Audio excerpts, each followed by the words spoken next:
one is the good Halo 2. I am. Now which one of you is the Halo 2. and we can't stand? He is. 2004 was a pretty good year for gaming, wasn't it?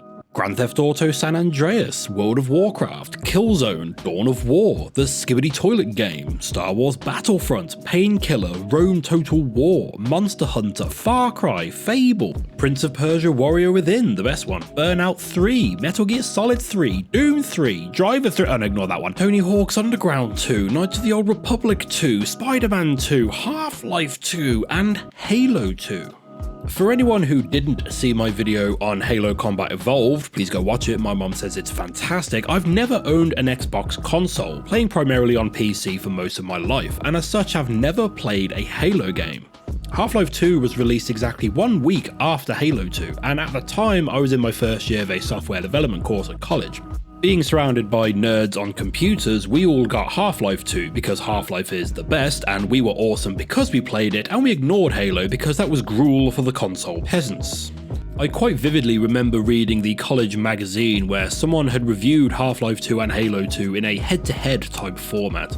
The writer was clearly a bit of a Halo fan, as they gave that a near-perfect score and marked down Half-Life 2 for having crap water textures during the driving sections, which was true on release, and because you can't see Gordon Freeman's legs. I've never seen the appeal of that particular feature in games, but whatever, each to their own.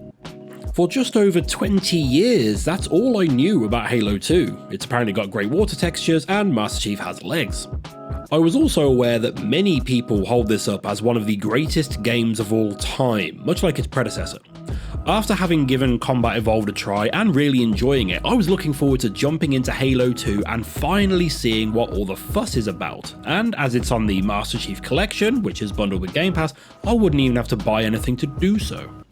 After completing Combat Evolved, I looked a little bit into the development of that game, learning about how it was originally a real-time strategy where you could take control of individual units and gradually morphed into a system-selling first-person shooter. Like most good things, Halo Combat Evolved was never planned to form part of a trilogy. It was made to stand on its own while keeping the option of a sequel open. After it sold so well, the suits at Xbox pushed for a sequel, at one point almost forcing Bungie to release Halo 2 far too early, which obviously would have been a disaster for everyone. Remember, it's the suits in the offices that are ruining gaming, not the developers. Always has been, and always will be. Despite not being forced to release the game early, from what I've read, the development of Halo 2 was a nightmare from start to finish. Bungie got too ambitious with their goals and had to scale things back. Teams weren't talking to each other, department heads left the project, and other games in development were scrapped to pull extra people in to get Halo 2 over the finish line. Microsoft was pinning the success of the Xbox console on the release of the game, and Bungie were busy creating an online system that no one at Microsoft wanted simply because it was different, but would go on to become the standard matchmaking system for online gaming to this very day. Once again, it's the suits in the offices that are ruining games, not developers. They know nothing and hold all the power. After what was described as the mother of all crunches to finish the game on time, Halo 2 was eventually released, and luckily people seemed fairly excited for it. For someone who wasn't paying attention to the hype, I remember a lot of people being very excited about the multiplayer, which I've never been interested in personally, and people online started saying "Sir, finishing this fight" a lot. In 2007, it was eventually released on PC, and I did consider buying it to give it a go, but PC outlets were giving it fairly mediocre reviews at the time, and it was on Games for Windows Live, which is a whole other thing that I cannot bring myself to talk about, so I never bothered with the game. So yeah, that's the angle I'm coming into this game from. This game changed how multiplayer games typically work now, which is a side of gaming I have less than zero interest in, so I'm hoping that the single player campaign holds up just over 20 years later. I played through this on medium difficulty, which is what I play everything on the first time through, and I never lowered it despite some bits making me want to pull out my eyelashes, but we'll get to that, don't worry. Oh, and for anyone who hasn't seen any of my other ranking series, I'm building a proper ranking list from 1 to 7 for each of these games. To be clear, I'm only playing through the single player campaigns of the mainline games that I can get on PC. So that means no Halo Wars or Spartan Assault, and no Halo 5, unfortunately. Seems weird that that's the only one they didn't port to PC, but I'm not buying an entire console to play one game in a franchise. Plus then I'd have to play it with a controller. Ugh. Brother, ugh. I'd just like to stop for a quick moment to give a thanks to the Prophets of High Charity themselves, the all-powerful channel members. Sasuke11457, John Foss, Nevada Cowboy, Unrated Gamers, Combat Medic 25, Scott Parker, Ahmed Rasiad Al-Farabi, Neil Sparks, Noob PS Gamers, and Niconator. Not only do channel members get their names on the screen like that, but they also get early access to each video release, so they've already seen this one. There's only one level of membership at the moment, but if the numbers keep growing like this, then I might have to start looking at adding some other perks somehow, so please do consider becoming a member and helping me get ever closer to not having to worry about YouTube demonetizing my video because it thinks I said a bad word when I really didn't. Honestly. As with Combat Evolved, I played the Anniversary Edition of Halo 2 through the Master Chief Collection. I'd assumed that this was only released in 2024 for the 20th anniversary, but no, apparently this is 10 years old now. Like I said, I'm out of the loop with Halo stuff. Like with Combat Evolved, I chose to play Halo 2 with the original graphics, though I did notice that the cutscenes had been altered between the two graphical versions with different camera angles and such.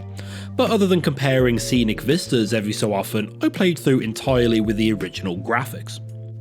I didn't expect to enjoy Combat Evolved as much as I did, so I was quite excited to jump into this famous sequel. Obviously this would not be the same as having to wait 3 years for it like fans did back in the day, but like I said, I had no knowledge of this game other than a few inconsequential details. One element of Combat Evolved that I really enjoyed was the relatively hands-off narrative style. We weren't given many specific world-building details because they weren't important to what was going on in the moment, and to my mind that was the right choice. Rather than dumping a load of exposition on players about this new universe and then telling a story, they told a story we could understand in a universe that had more to explore.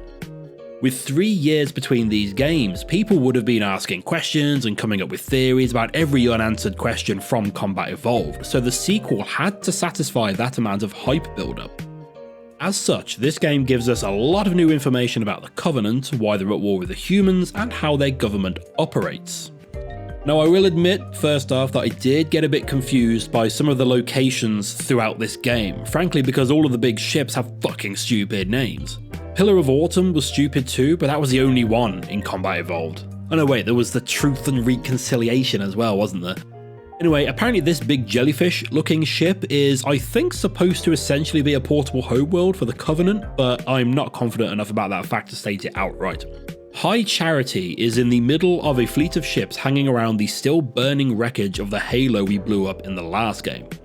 We see who I assume to be the Covenant commander of that incident being held to trial, voiced by the absolute treasure that is Keith David. I love this guy's voice, and this marks the first of a number of recognisable voice actors brought on board for this game.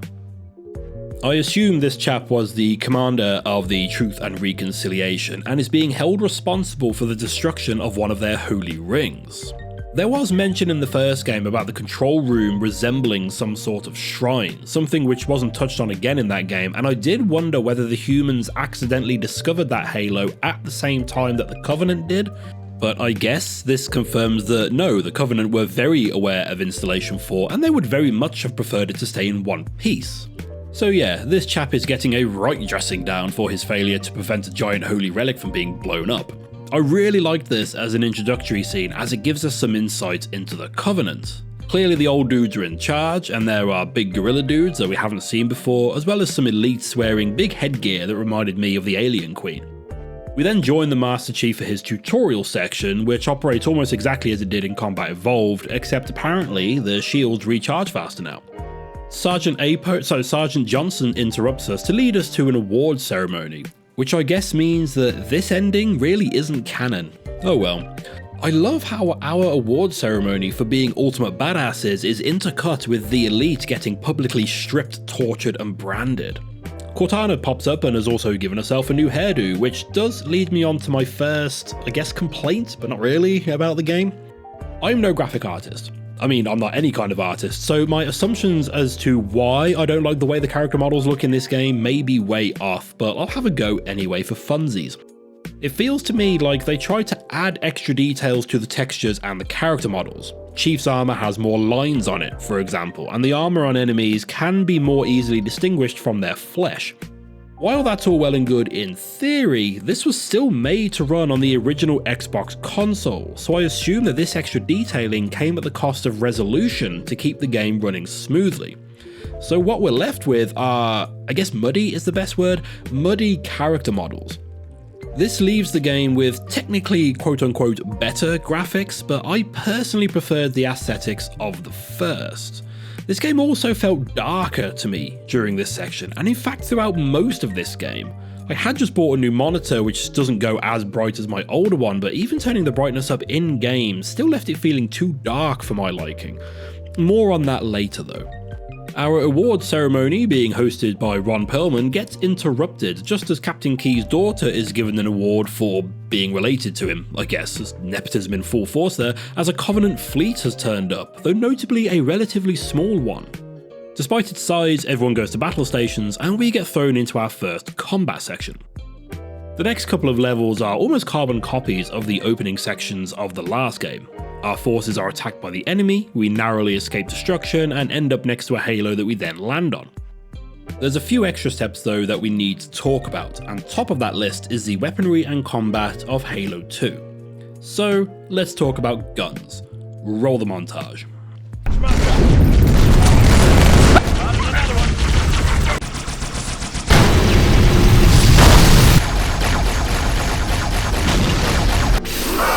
What's the matter, you mongrel? Scared?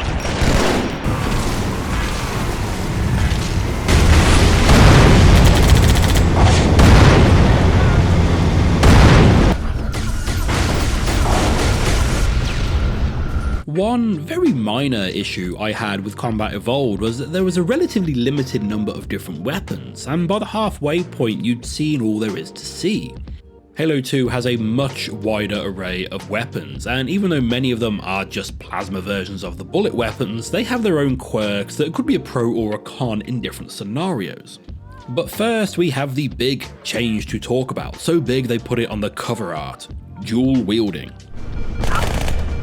Same team, pendejo! In most games I find it just depletes your ammo count more quickly and it takes you longer to reload, so to my mind it kinda negates any potential benefits.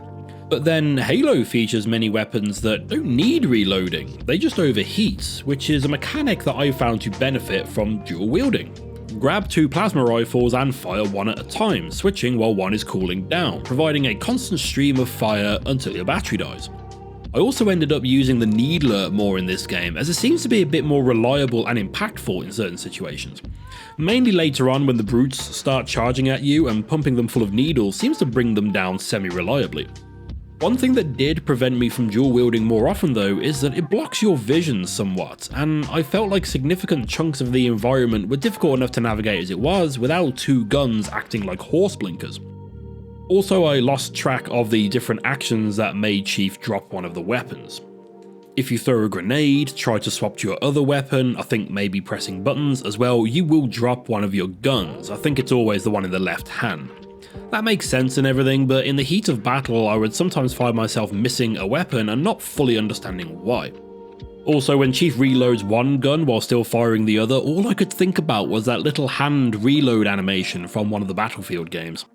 So yeah, for me this is one instance where dual wielding is largely a pretty good addition. But the new guns are great too. I love the new battle rifle, as compared to the old one this is accurate, has a scope and does decent damage. There's a submachine gun thing which can be dual wielded, but I didn't use that too much on my first playthrough, and all the guns from the last game return and much more frequently, like the sniper rifle and the rocket launchers and stuff, but this time we get Covenant versions of these weapons too. And the best thing was I was still discovering weapons almost right up until the end of the game. The last gun I discovered was the Covenant rocket launcher, which I had a great time using to clear a room full of brutes. There's the Sentinel laser, which disintegrates flood enemies. I love the Covenant sniper as it doesn't need reloading, and if you just take a beat between shots, it rarely overheats. I also came to love the Covenant carbine. I'm just a sucker for semi-automatic rifles, especially ones with a scope like this. There's so many opportunities for headshotting dudes in this game, and all of these scoped weapons were just begging me to do so. The game also drops ammo pods around the environments at fairly regular intervals, giving you an opportunity to try out a new weapon or two for a while, and if you don't enjoy it, you only have to wait as long as it takes you to kill a guy to be able to try a different one. These would regularly feel limited though, to be fair, which I guess was just Sod's law as to what they had in stock.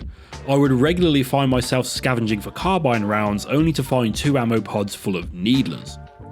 Grenades are the same as they were in Combat Evolved and just as deadly and explosive, and I was glad to see the number of dickheads carrying rocket launchers was significantly decreased. But then there's the big samurai looking dudes with energy blades that will kill you in one hit if you let them get close enough. It did feel good to finally get my hands on one of these swords, though I was disappointed to find that I couldn't dual wield them. I was a bit surprised to find it had an ammo count though, as I'd have thought it being a melee weapon would have made it balanced enough against range enemies without this limitation. My biggest problem with the guns though was just the sound of them. They don't sound exciting. I've always preferred more realistic gun sound effects over lasers because a pew pew pew just doesn't sound as good to me as a good old fashioned shotgun blast. But here I was pretty disappointed when I got given a shotgun and it sounded more like a wet teabag being dropped on a carpet floor. The sniper rifles didn't sound much better either.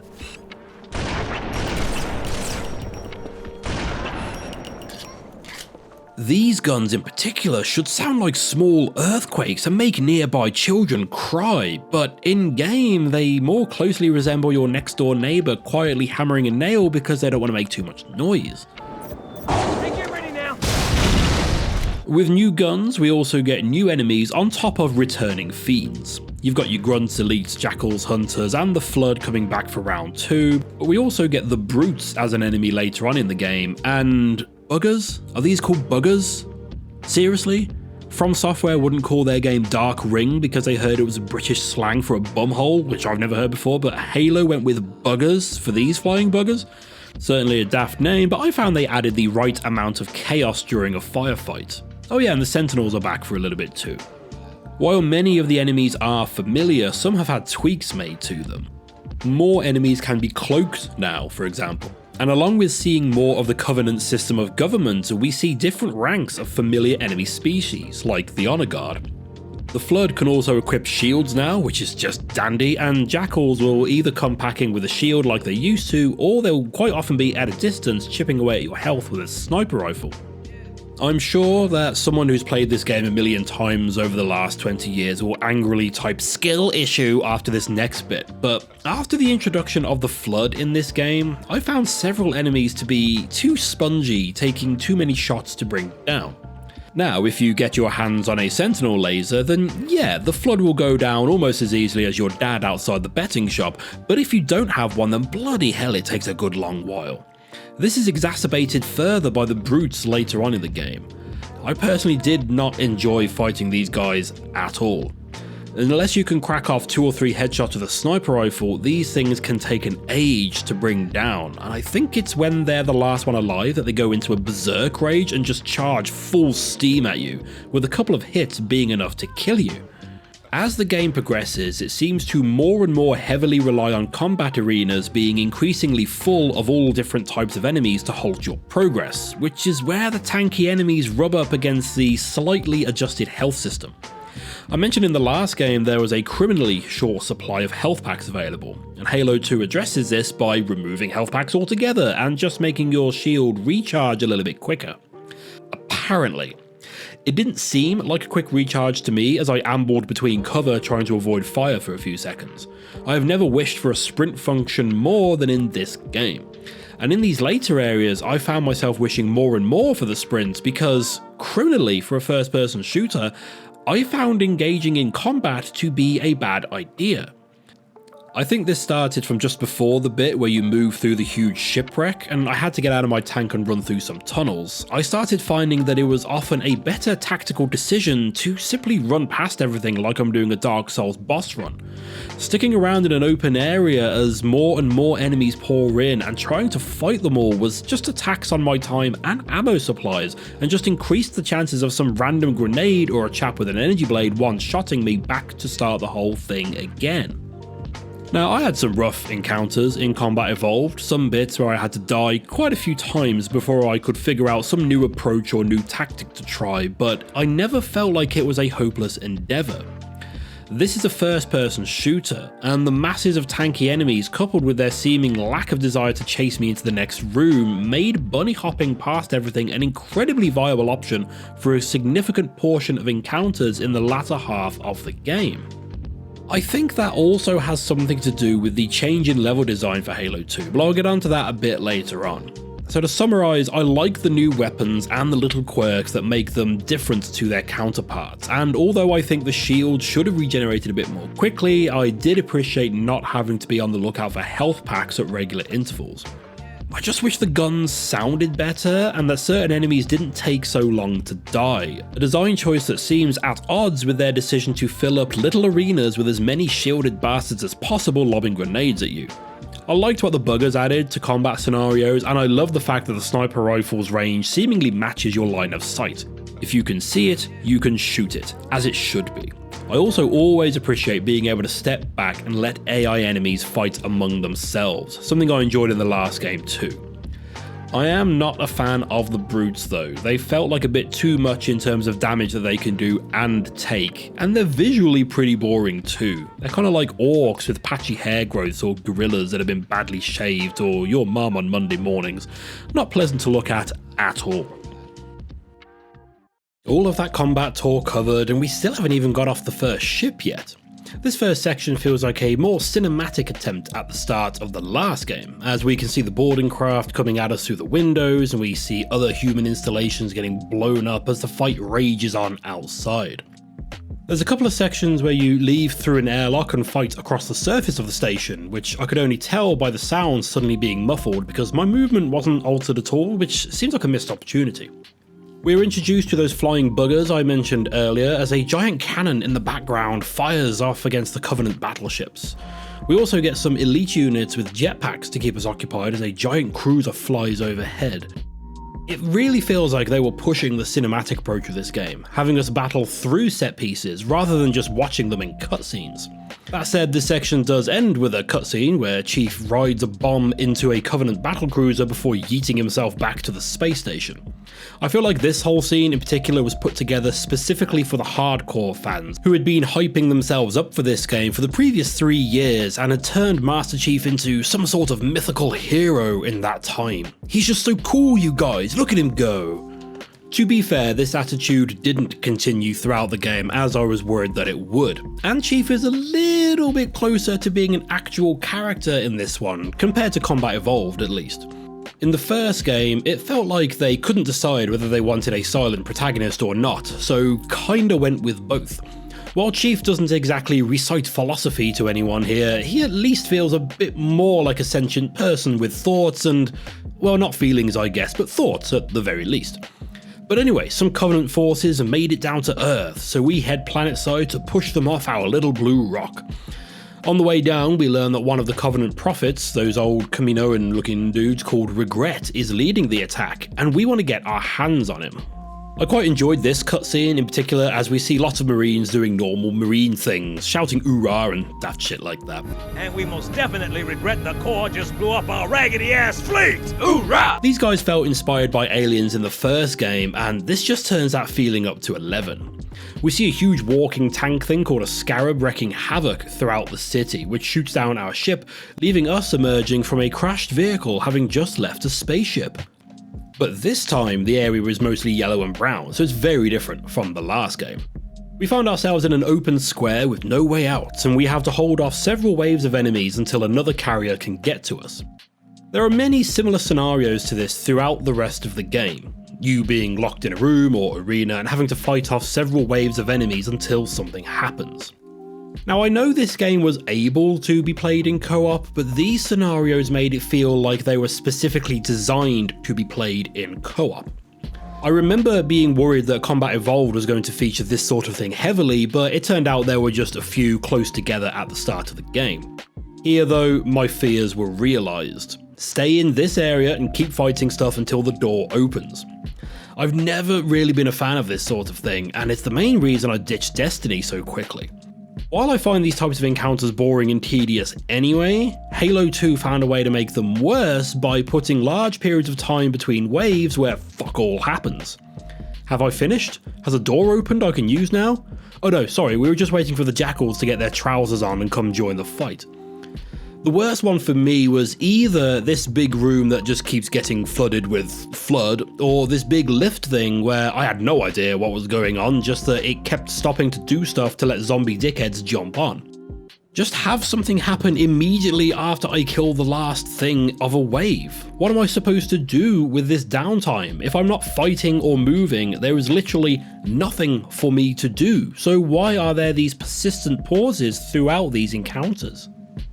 Finally, a couple of hunters show up and provide us with a way out, where we fight through some tight streets full of snipers and into our first vehicle section with a warthog, which can power slide now for some reason that I'm sure is tactical in some sort of scenario.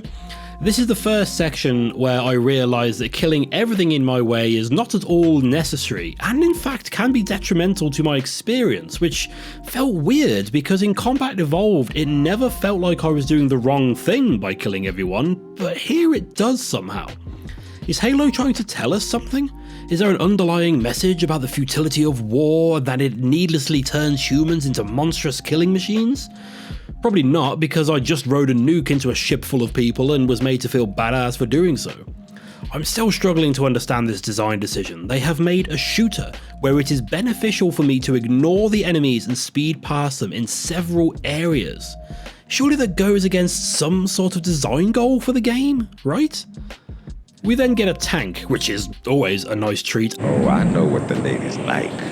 And it did feel pretty great to be blowing up ghosts along this bridge, but it was after cresting the highest point when I realised just how quiet the game was. Where was the big bombastic soundtrack? Where was the adrenaline pumping backing music to my heroic acts of violence and destruction? As I approached the end of the bridge, I heard something peeking through behind all the sound effects, so I jumped into the settings to lower the sound down and keep the music at maximum. This helped it stand out a bit more, but it was still not as prominent as it really should have been. This must be an issue with the Master Chief Collection, right? There's no way the original game was this quiet, not after how good the music was in the original game. We fight through some pretty dark corridors and jump on the back of a warthog to find that big scarab tank thing, and this is one of the more positive moments that I came across in this game. The thing is largely ignoring us and just plodding along on its day, and I assumed I would need to use this bridge for cover while firing at it, but it just walks right on beneath us. A flash of inspiration tells me to jump on it, and to my surprise, this is exactly what the game wanted. It didn't tell me to jump on it, as far as I know, and it felt pretty badass to land on its deck and start taking out the occupants. It would have been better with some sort of heroic backing music to go along with this, but fuck me, I guess, right? The Prophet's ship then tries to escape, and they realise that it's preparing to go to warp speed, or whatever they call it here. In Amber Clad is given permission to pursue it, and as it jumps to warp, it creates an explosion that wipes out the entire city. Now, this tracks with other sci-fi stories. Going to warp a planet side is usually dangerous in any sci-fi universe, but no one seemed worried about this huge explosion that was about to occur. The whole thing just seemed like a, okay, guess you better chase them then kind of situation. No one even mourns the countless civilians and personnel that would have been lost in that blast. We just crack on with it like it's a grr Mondays type of occurrence. Also, beelining your way to an enemy city and then just warp jumping out of there seems like an excellent battle tactic. Why hasn't anyone weaponized this strategy? Are they stupid? As we jump to hyperspace towards unknown corners of the galaxy, we rejoin our elite friend from earlier. The remaining prophets spare him from his death sentence and make him their Arbiter, a kind of special unit that seems to only exist one at a time. Previous Arbiters have apparently done great things, like bring other races of the Covenant into line, and now they want our man to take down a band of heretics who are working against the message of the Covenant. I was watching this cutscene expecting the game to be laying out the origin story for our ultimate foe, like the Champion of the Covenant or something like that, so I was very much taken aback when we follow him down to this facility where the heretics are hiding, and then realise that we are now going to play as a Covenant elite. This was a pretty standout moment for me, and not something I was at all prepared for, and this in particular made me realise that a much younger me would have probably flipped out at this point, in a good way. Looking back on franchises and games I was a fan of when I was young and more stupid, I quite often wanted a game where we got to play as the bad guys. I wanted to play as the Empire from Star Wars or the Char from Guild Wars. When games did a good job of creating memorable villains, you want to learn more about them, and playing a game from their perspective is an excellent way of doing that. And here we are, doing it right now. In terms of gameplay, there is almost zero difference between playing as the Arbiter or as Master Chief, except where Chief has a torch on his head, the Arbiter can turn invisible for a little bit. And you have to make sure you are shooting enemy aliens rather than friendly ones, something I was still struggling with right up until the end of the game. This level features mainly repetitive corridors with small combat arenas breaking it up every so often fighting the heretics. Your cloak allows you to get the jump on enemies, but I didn't find it to be anything groundbreaking at this stage. I also noticed that the game felt too dark, to the point where I was struggling to pick out details on things. I messed with my monitor and with the in-game brightness setting and eventually gave up, assuming that this is how the game is meant to look. I'm not sure if it's coming across in this video, but it was so dark that I could barely see some textures.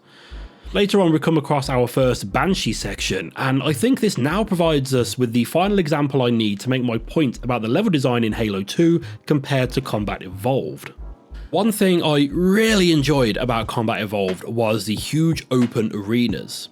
Yes, the game has several instances of repetitive corridors and rooms, but there were regularly huge open areas full of different weapons and vehicles that you could play about with. You could jump into a ghost and battle the bigger tanks, or steal a Banshee and perform strafing runs on the troops beneath you. I still haven't played anything else that gives you this sort of freedom, and I found it to be possibly the biggest standout positive from my time with that game. Halo 2 though severely restricts your options in comparison. This is now the Warthog section. Here is your Warthog, please drive through this tunnel. Those big tanks can't be driven, I don't think anyway, I tried, so don't blow up the Warthog or you have to walk. This is now the Banshee section. Here is your Banshee, don't crash it. There are other Banshees dotted around if you need to steal one. You just have to sit near this dropship fighting off other Banshees and dudes on platforms, but like other wave defense sections, the game regularly takes breaks to figure out what it's doing with its life before it lets you proceed. With those huge sandbox battle arenas gone, the level design feels more Quake-style arenas joined together with more repetitive corridors and the occasional forced vehicle section. Where has the player freedom gone? That was a unique selling point, don't get rid of it now, build on it. But the Banshees can do barrel rolls and loop-de-loops now, so that's fun, right? And they have missiles, which does make killing things a bit more expedient. And it did make me laugh at how much damage my Banshee can take, ending up as just a flying Lilo with guns. After this section we head back into the station and into some labs, where, it's the Flood. In what felt like almost the exact opposite of their reveal in Combat Evolved, the Flood just kinda turn up here. I mean, we ended the last game thinking we had successfully stopped them from leaving their Halo, so to find them anywhere else is a big deal, right? No, here they are, it's time for them now. Some of them have shields too, and later on they start using vehicles. I think there's some dialogue somewhere that suggests that this in itself is supposed to be a shocking revelation, but the last game had us worried about them stealing a ship to leave the Halo, so we know they're intelligent, right? This part of the level contains two more of those painfully memorable wave defense rooms, where half the time I'm hopping around dodging charging Flood, and the rest of the time I'm twiddling my thumbs waiting for something to happen. These interiors are really when I started noticing the claustrophobic interior level design. It felt difficult to get an idea of my surroundings in some arena rooms because you can't see too much at once. I'm not normally one to mess about with the field of view settings, but I had to here because your gun takes up so much screen space.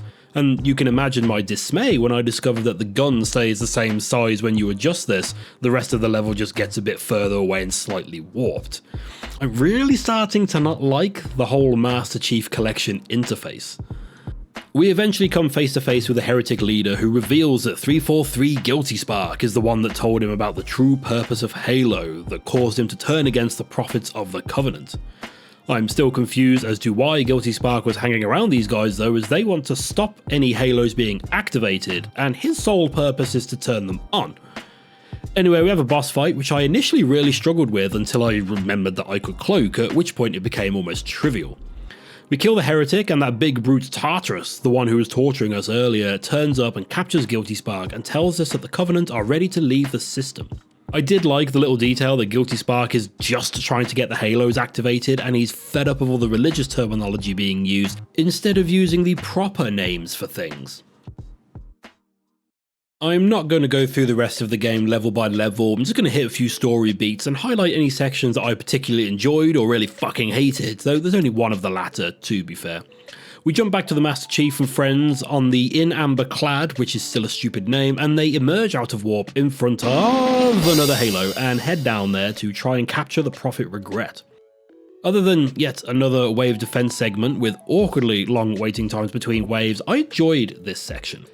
It was a welcome change of scenery from dark brown corridors, and I had ample opportunity for sniping dudes from afar, and I like the little touch of having holograms of the prophets chanting dotted around the place. There's also a vehicle section here, which once again sticks you in a vehicle in what is essentially a big corridor. You can't explore or roam around, just move forward and shoot stuff that pops out in front of you. Although I think I've just described the entire first-person shooter genre there, but whatever. We also meet the honor guards here, which is where I first learned that you can actually use the energy blades now. And I finally got a look at these water textures that apparently make this a better game than Half-Life 2. And yeah, they are better than the released version of Half-Life 2, at least. However, despite the overall brighter surroundings, the game still seemed too dark to me, but increasing the brightness just made everything look washed out. This became more of an issue as we moved back inside and underwater.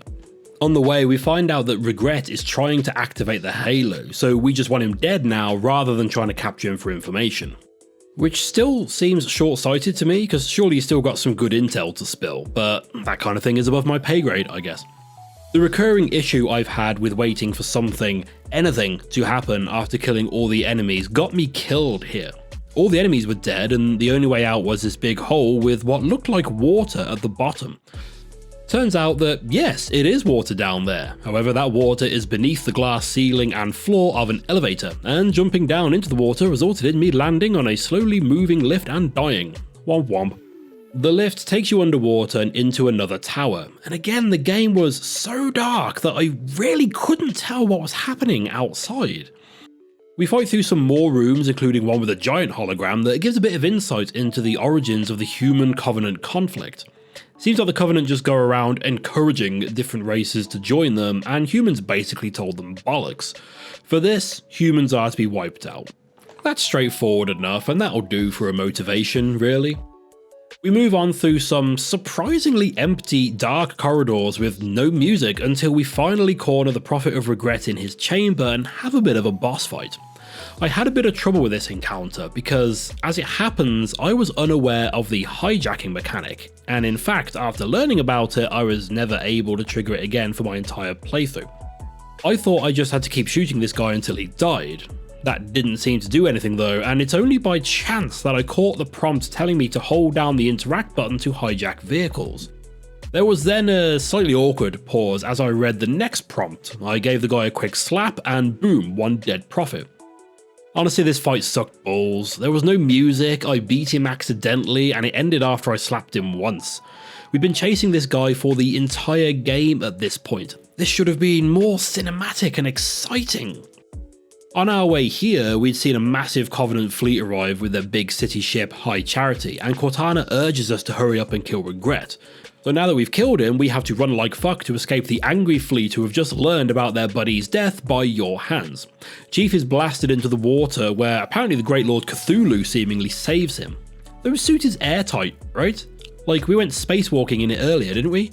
Wouldn't he be fine being unconscious underwater for a bit? Or did he die and Cthulhu literally brings people back from the dead? We now jump back to the Arbiter on the High Charity, who witnesses the elite guardsmen handing over their weapons and armor to the brutes. The Arbiter's buddy is arguing with a prophet who says that the death of regret has caused them to lose faith in the elites and is replacing them with the brutes, causing the elites to threaten to leave the Covenant entirely. Here it's revealed that the prophets obviously know a bit about what the Halos do, and they see it as the coming of some sort of wonderful prophecy for their people, something they call the Great Journey. Tartarus captured Guilty Spark earlier, who has been telling them how to activate the ring, and they send you to the library to collect the index. In keeping with tradition, the route to the library is full of Flood and also Sentinels trying to contain them. There's also a couple of beefy Sentinels called Enforcers, which act more like mini-bosses. I quite like these because you have to shoot their limbs off to do damage to them, but they have a huge shield out in front, so you have to cloak yourself to get around its defenses before shooting them. Though I did find that a little bit difficult on this one platform where I couldn't really get a decent enough angle to do this expediently. This section here is where I fully embraced the mentality of running through fights because they just weren't worth it. They're so regular and with so many enemies that it's just not worth the effort. I didn't even find the fights to be exciting. The Floods just charge straight at you and you end up jumping backwards all the time as the Sentinels just float over you firing lasers. If the fights were in more open spaces with enemies that employed more interesting tactics, like trying to not die, then I would have had much more time for this. You know, like what Combat Evolved did occasionally? We fall through several tubes and end up in a snowfield with a pretty impressive vista ahead of us of what I assume is the library building. We see a ship get shot down, but I honestly couldn't tell you whose ship that was. Was it the In Amber cast? It didn't look like a Covenant ship. We bump into our buddy with the missing mandibles who agrees to help us find the index, and we go through another vehicle section for a while.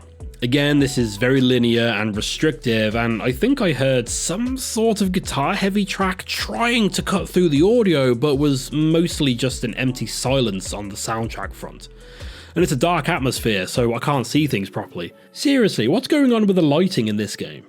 But this is where I figured out my brightness woes.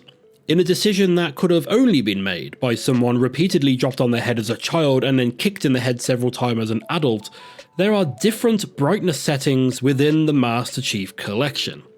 I think I was just adjusting the general brightness level, you see, not the brightness level specifically for the pissing game I've been playing for the last several hours. Hey, this game looks pretty good actually. I mean, I stand by what I said earlier about the textures being too low res, but hey, at least I can see them now. I'd hoped I could find something similar to fix the audio, but I had no luck there. Seriously, fuck the Master Chief Collection. These games don't need to share settings menus like this. While I didn't have the best time actually playing this section, I did enjoy the novelty of navigating through the wreckage of a crashed ship, and I like how the library starts looming ever closer as you approach. You jump on a lift to take you into the building and up to the index, and honestly this bit gave me more trouble than any other part of the game, and it just so happens to take place in a library full of Flood. What are the odds?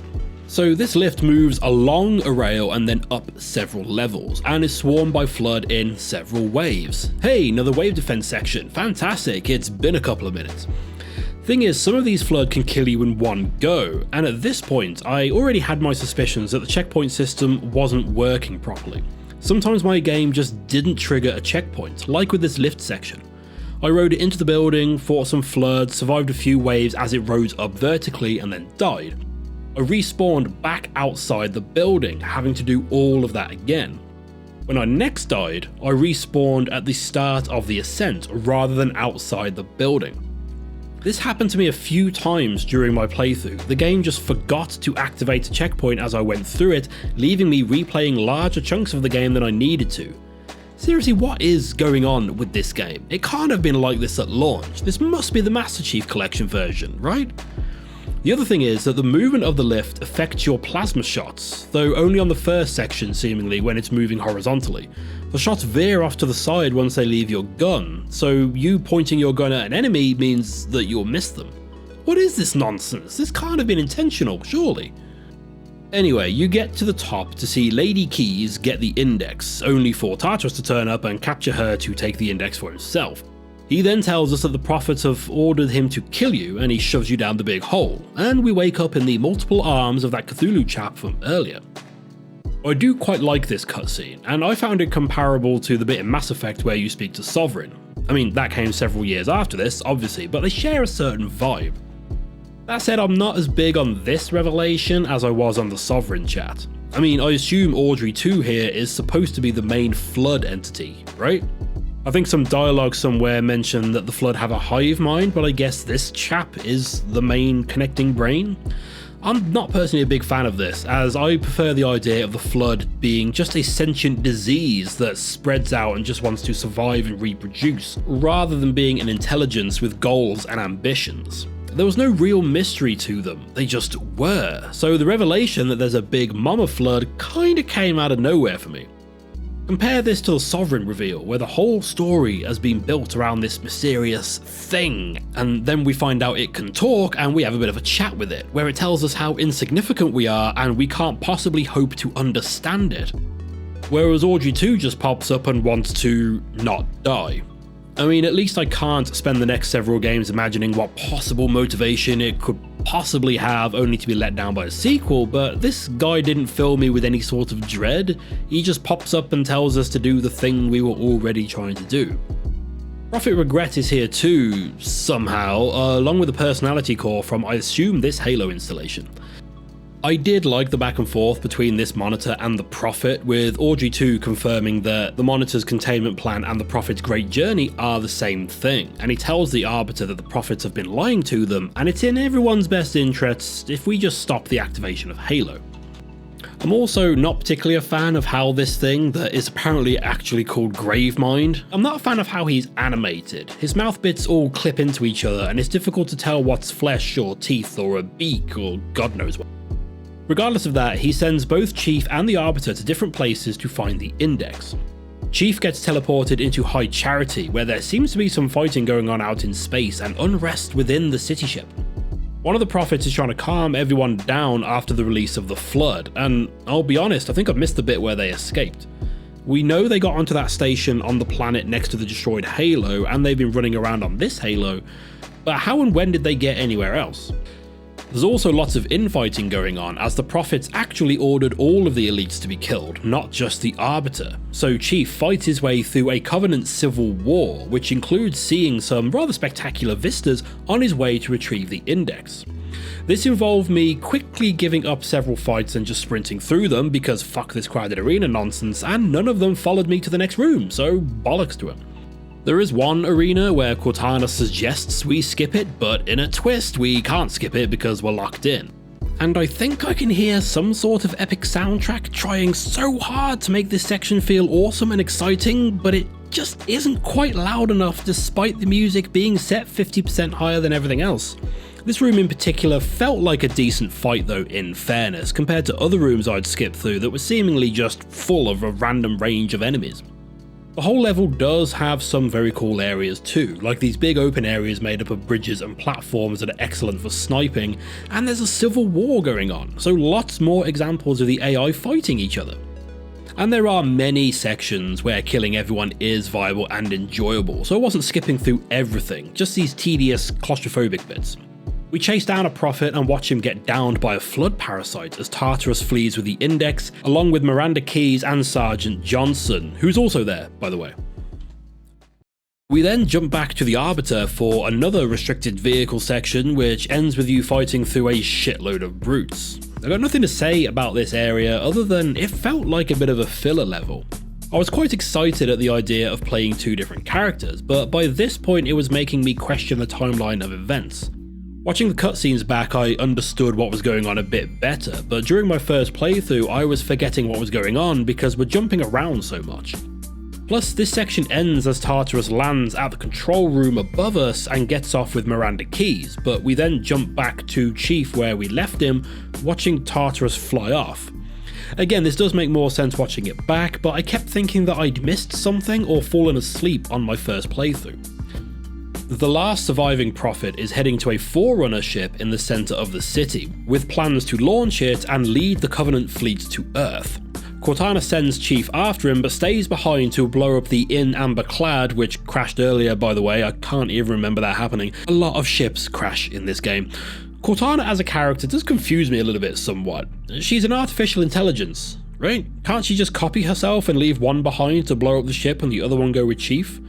Also, now I'm thinking about it, if the big flood monster can teleport people across space, why hasn't he just teleported a load of flood parasites onto every ship that ever went near the Halo? Anyway, we fight through some more corridors as the Flood and remaining Covenant forces duke it out. I did like that the corridors became more and more overcome by flood growths as we moved through to the upper floors, and once we're up there we zoom over on some sort of transport beam to get on the Prophet's ship at the very last second before it takes off. We then jump back to the Arbiter for another Force Banshee section, which was just as unexciting as the last one, this time escorting Johnson, who has taken control of the Scarab. He blasts open the door to the control room and we mosey on in for a boss fight with Tartarus. The first game didn't have any boss fights, despite having one or two opportunities that would have been perfect for it. This game has, what's this now, 3? And they all kinda suck. I mean, bosses in shooters are tricky to get right in my opinion, and none of these encounters felt like an exciting engagement to me. One of these cutscenes left me with a question about the order of operations for activating a Halo, which I still can't make sense of. Earlier in the Gravemind scene, the other monitor sees Chief and exclaims, "A reclaimer? Here? At last!" When Tartarus is threatening Miranda Keys in this scene, Guilty Spark says, "Please use caution. This reclaimer is delicate." Are humans the only species that can activate the Halos? Again, it seems odd that a failsafe system maintained by intelligent artificial systems would require any sort of sentient life to activate it, especially considering its purpose, but now it seems like it specifically needs humans to turn the key? Wouldn't that have played into the Covenant prophecies in some way? I don't know, and I've still got a few games to go, so I'm sure I'll find out, and there's other questions from the first game that I'm still holding out for answers to. Miranda stops the activation, but Guilty Spark tells her that the entire Halo system is now in standby, ready for remote activation from somewhere called the Ark. We then jump back to Chief, who is inside the Forerunner ship as it joins a huge battle raging above Earth. Luckily, Chief's helmet picks up Earth's military messages and lets them know that he's on board before they shoot at it. He then utters that famous line I've heard before, and the game ends. My understanding is that there was a bit of controversy around this ending at the time of release. People had waited 3 years for a sequel, and then it goes and ends seemingly out of nowhere. I understand that due to the troubled development, the game had to be scaled back and parts had to be repurposed into the sequel, which probably didn't soften the blow back in the day when there was no release date for that game, but it does make it easier playing these now to know that I can just boot up Halo 3 and carry on the story whenever I want. A week after this game was released, I played Half-Life 2, if I hadn't mentioned it yet, another game which people were similarly hyped for, and that ending left me feeling a bit dismayed and just looking forward to the next game. But that game didn't end as Freeman and Alex teleported back into City 17, ready to lead the uprising against the Combine, and that is what this feels like to me. Cliffhanger endings are one thing, and are always pretty annoying to some degree, like with Episode 2 or The Darkness 2 off the top of my head, but this didn't even really feel like the end of the game to me. The game just sort of ends. Which marked the end of my first playthrough ever of Halo 2, and to be honest, it felt like a fairly generic PlayStation 2 shooter. The music was too quiet and completely absent from certain moments where it was screaming for it. The guns worked great but sounded like wet farts, and there were far too many wave defense sections for my tastes. The story did lose me in the details a few times, though I did enjoy the interactions between characters, and I appreciated being given a bit of depth to the Covenant and the religion they've built up around misunderstanding ancient technology. I understood the impact of Combat Evolved when I played it, and I still think that game stands as an important and unique shooter, even today. This one though, I don't get it. I never got that same level of excitement or immersion as I did from the previous game, and the whole experience left me feeling pretty down on the franchise. But then I played the remake.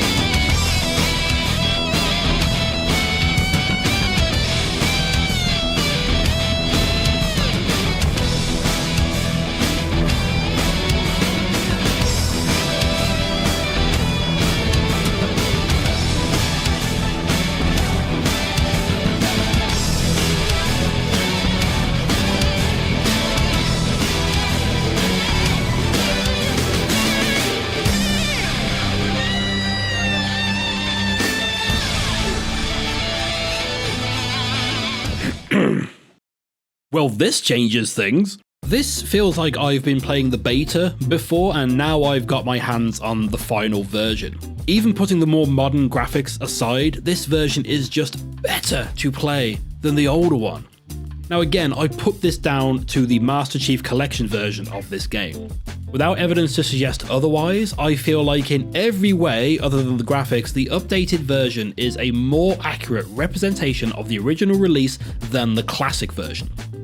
First and foremost, the guns sound amazing. I mean, I still don't really care about the pew-pews, but shotgun and sniper rifles sound beefy and impressive. The battle rifle is nice and rattly, and the explosions make me concerned that my computer is against the adjoining wall shared with my elderly neighbour's bedroom. And the music, oh my word, the music, it changes so much. The game no longer feels like a multiplayer map full of bots. My emotions were well and truly stirred by the soundtrack. That bit where I jumped on the scarab and wished for an epic backing track, it was there the whole time. There are still bits where it's missing, where I really think there should be at least some sort of like drum beat or something going on, like when you first get the Scorpion tank and go over the bridge. But the places where there is music, for the most part, changes the whole vibe of those areas. That Vista reveal on Halo, leading a group of vehicles on your way to the library. That bit I called a filler level earlier, I had barely noticed the dead elites at the start of that level, but this time the somber music made me take notice of what was happening around me. Those cutscenes are pretty slick too. They're clearly going for movie quality visuals with them, and other than Miranda Keyes' face specifically, I think they did a really good job. It was nice to not be confused as to what I was looking at when talking to Gravemind, even though I'd still have preferred they take another pass at his visual representation. While the graphics were always going to be an improvement over the classic version, I tried to put them aside and just focus on the differences in sound and music, but the new visuals did improve my experience overall, particularly the bit where you're travelling between towers on the lake.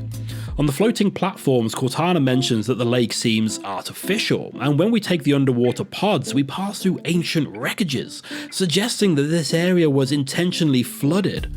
No one says anything about this, but it's just the details you can put together from the visual storytelling. In the classic version I played, these bits were just black with some lights dotted around, so I missed this whole thing. I still don't like the Banshee sections, or really any of the vehicle sections now that I think about it. They were made better with an actual audible soundtrack, but I still found them limiting compared to Combat Evolved.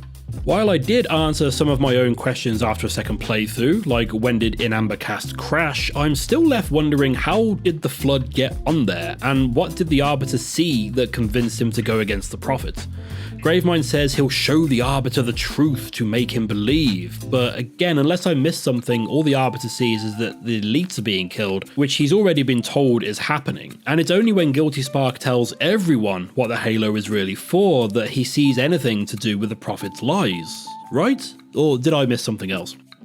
I also chuckled when Gravemind goes all Dr. Seuss in the post-credit cutscene, and I still think the music should have built up more when Master Chief says his final line at the end of the game. As it is, it's like he says the thing, Sir, finishing this fight. The screen goes black, we take a breath, and then the big heroic musical blast kicks in. Holy shit, you're late. I also stumbled upon a couple of hidden terminals along my second playthrough, which helpfully answers some of my other questions regarding why Guilty Spark was hanging around the heretics. I only found 2 of these myself, but I quickly went to YouTube to watch the rest of them. It's incredibly rare for me to jump straight back into a game for a second playthrough as soon as I've finished, but I knew something was off about my first playthrough of this. I knew there was something more to this game that I was being prevented from experiencing. Really, I guess this video is mainly a damning of the Master Chief Collection, or rather the versions of the games it carries. The classic version felt to me, again someone who's never played any of these games, like a run-of-the-mill third-party PS2 shooter with good cutscene direction. How you doing? The Anniversary Edition felt to me more like a game which people would hold up as one of the greatest of all time. I wouldn't personally make that claim, but then I didn't experience this in 2004, so I can't really speak to how revolutionary or different this was at the time. Again, strictly from a single player perspective, I know it changed how online gaming works. So I guess fuck the Master Chief Collection for not being able to preserve a fondly remembered classic. I just really hope there aren't similar issues with the other games, because they haven't got remasters with better sound levels. So I guess all that's left to do is to add Halo 2 to the running ranking list, where currently Combat Evolved is sitting at the top, but also the very bottom. So where to put Halo 2? After my first playthrough, I would have easily put this in second place, and honestly would have expected it to slide further down as we went through the series. But after playing it again with proper sound effects and music, that changes my opinion on it dramatically. After playing Combat Evolved, I mused that no other game that I have played really attempted to recreate those large open combat arenas, which made up my favourite parts of the game. On the other hand, my least favourite parts of that game were the repetitive corridors, which this game is rather guilty of. But instead of these being broken up by unique open areas full of combat options like in Combat Evolved, the repetitive corridors in Halo 2 are bookended by wave defense sections. Some more cinematically dressed up than the others, sure, but it's still defeating wave after wave of enemies until the door opens, no matter how well dressed the set is. I was disappointed to see Halo 2 go in a more restricted direction than its predecessor, essentially turning it into a more traditional corridor shooter. A really good one though, with an enjoyable story that builds on the world established by the first. I do think it's a pretty critical failure to have created a linear first-person shooter where jogging or bunny hopping past combat scenarios is a viable tactic. Now I can hear all the comments already. Well, you didn't have to run through it all, you could have stayed and fought them. It's a choice you made. To which I will retort with, yes, that's true. However, in a linear first-person shooter that is set primarily in corridors, why was anyone given the choice of skipping it? More importantly, why have the encounters been designed in such a way that I am even contemplating skipping them? Combat Evolved had me stuck in a few rooms in particular, but it never crossed my mind to try and avoid them. The challenge always seems surmountable. The ending is far too abrupt too, and while I understand the reason behind the ending, it doesn't stop it being disappointing. I can understand why someone is acting out because they're struggling at home and have had a rough life, but it still hurts when they kick me in the bollocks, and it's okay to not be okay with that. So while overall I found Halo 2 to be very enjoyable, in terms of gameplay I feel that it carries over next to nothing of what made the original stand out. And again, I think part of this game's success is that it was breaking new ground for console shooters. Now I know there's no way of saying that without sounding like some sort of elitist twat, but I think it is important to consider. Games like this already existed on PC at the time, and Halo 2 was able to bring that cinematic scale successfully over to console, which is certainly something to be celebrated. So on the whole, I did prefer my time with Combat Evolved to Halo 2. It offered something truly unique that Halo 2, in my opinion, failed to capitalize and build on. That said, I still enjoyed my time with it and can understand why so many people hold this up as one of the greatest of all time. So Halo 2 goes in spot 2, and you know what they say, second comes right after first. Which leaves me looking forward to playing Halo 3, which is the last game I can play without looking up the release order of these games, because after that the name's going to be funny. Make sure to subscribe if you don't want to miss that, and as you've made it this far, I think I deserve a like, right? Even if my opinions are trash. I'm also playing through the Greek saga of the God of War game, so do go check out that video and keep an eye out for future ones if that sort of thing floats your boat. Once again, a big thank you to everyone who has subscribed already, but especially to the channel members. Once again, members get early access to these videos in return for their support in helping me to one day be able to not worry about YouTube trying to censor a word that thinks it's a slur when really it's just my crap accent. Thank you guys for watching, and I'll see you on the next one.